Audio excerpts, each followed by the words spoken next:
కవిత BRS నుంచి బయటకు వచ్చి అవినీతిపై మాట్లాడడాన్ని స్వాగతిస్తున్నట్లు కాంగ్రెస్ నేతలు తెలిపారు. తెలంగాణను జలగల్లా 5గురు కలిసి దోచుకున్నారని, అందులో కవిత కూడా ఉందన్నారు. సీబీఐకి అవినీతిపై వాంగ్మూలం ఇచ్చి తన చిత్తశుద్ధిని నిరూపించుకోవాలని ఎంపీ చామల కిరణ్ కుమార్ రెడ్డి అన్నారు. ఇక హరీష్ రావు, సంతోష్ రావు అవినీతిపై కవితనే మొదటి ఎవిడెన్స్ అని ఎమ్మెల్యే కంభం అనిల్ కుమార్ రెడ్డి అన్నారు. కాళేశ్వరం అంశంపై ప్రజలను తప్పుదోవ పట్టిస్తూ డ్రామాలు చేస్తోందని మల్లారెడ్డి విమర్శించారు. చూస్తే చాలా వేడి వాడిగా నడుస్తా ఉంది.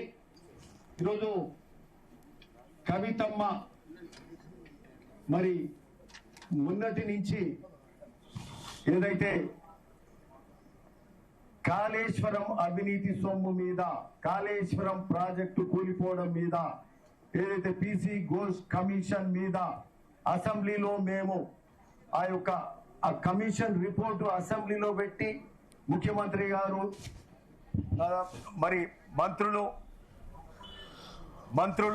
ఒక నిమిషం మంత్రులు గాని అందరం మరి అసెంబ్లీలో దాని మీద షార్ట్ డిస్కషన్ పెట్టిన సందర్భంగా మరి ఓ పక్క అది జరుగుతుండగానే వాళ్ళు చేసిన తప్పులను ఎండగట్టే కార్యక్రమంలో భాగంగా ప్రాణహిత పేరును మార్చి ప్రాణహిత సృజల సవంతిని మరి కాళేశ్వరం పేరుగా మార్చి అక్కడ తుమ్మిడిహట్టి నుంచి ఇక్కడ మేడిగడ్డకు తరలించి ఆడ 11,000 కోట్లు పెట్టినాక కూడా కాంగ్రెస్ ప్రభుత్వం 5,000 కోట్లు, టీఆర్ఎస్ కూడా నాటి టీఆర్ఎస్ 6,000 కోట్లు పెట్టినాక ప్రాజెక్ట్ కిందికి తరలించి 1,000 కోట్లు ఓ పక్క ఇరిగేషన్ మినిస్టర్, కేంద్ర ఇరిగేషన్ మినిస్టర్ ప్రాణహితల అనువైన స్థలం అని చెప్పినాక కూడా అక్కడి నుంచి కిందికి షిఫ్ట్ చేశారు.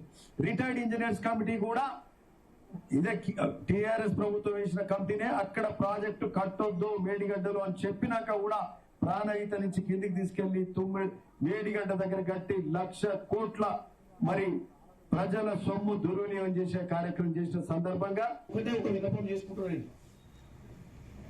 అమ్మ తల్లి, నువ్వు ఆ దొంగల ముఠా సభ్యురాల నుంచి బయటకు వచ్చి ఇలా దొంగల ముఠా గురించి వాంగ్మూలం ఇవ్వడం తెలంగాణ ప్రజలు హర్షిస్తుంది. తప్పు జరిగిందని ఒప్పుకుంటున్నావు, తప్పులో నువ్వు కూడా భాగస్వామి అనేది అందరికి తెలుసు.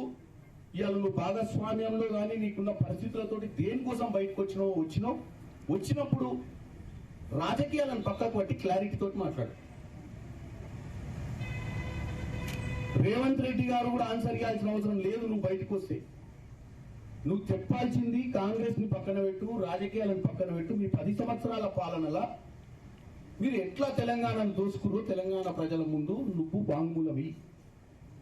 ఫస్ట్ తెలంగాణ ప్రజలకు ఇవ్వండి. మాకు అవసరం లేదు, కాంగ్రెస్ పార్టీకి అవసరం లేదు, ఏ పార్టీకి అవసరం లేదు, ఏ రాజకీయ నాయకునికి అవసరం లేదు. నీ కథ నీ కుటుంబాన్ని ఈ రోజు నమ్మి ఉద్యమం సమయంలో మీరు చెప్పిన సొల్లు కబుర్లు విని మిమ్మల్ని అధికారంలో తెస్తే 10 ఏళ్లలో మీరు దోసుకపోయిన విషయాన్ని ఈ రోజు తెలంగాణ ప్రజలకు తెలియజేయాల్సిన అవసరం ఉంది నీ మీద.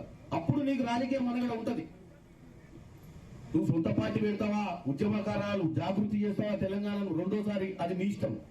కానీ గత 10 సంవత్సరాలు జరిగినటువంటి ప్రతి విషయాన్ని నువ్వు తెలంగాణ ప్రజలకు చెప్పాలి.